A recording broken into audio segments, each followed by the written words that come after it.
FastTruck is a transport optimization tool. So it's a planning tool, two ways it can be used, either to do daily or weekly detailed schedules.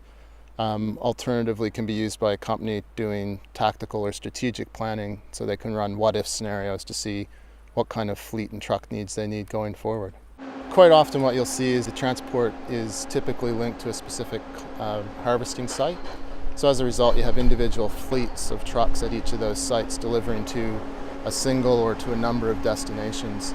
And while each of those individual fleets will be quite coordinated in themselves, there's not a lot of communication between those groups. So they end up in situations where you have trucks arriving all at the same time at a delivery point, resulting in wait times, and those wait times then flow through the day.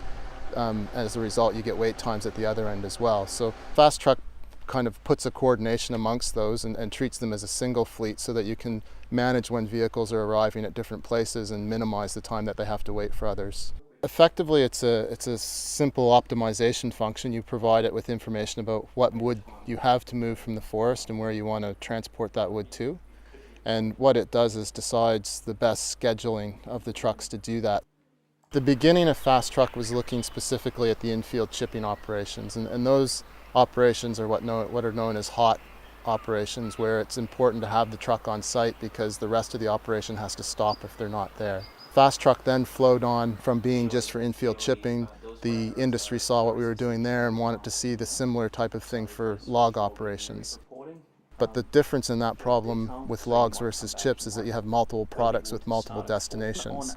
So the scheduling becomes more complex and it's a slightly different problem. And in that case, you are specifically targeted on the truck utilization and truck costs. We've done effectively 3 sets of trials. The first one I mentioned with the infield chipping was showing a 10 or 15% savings in those operations.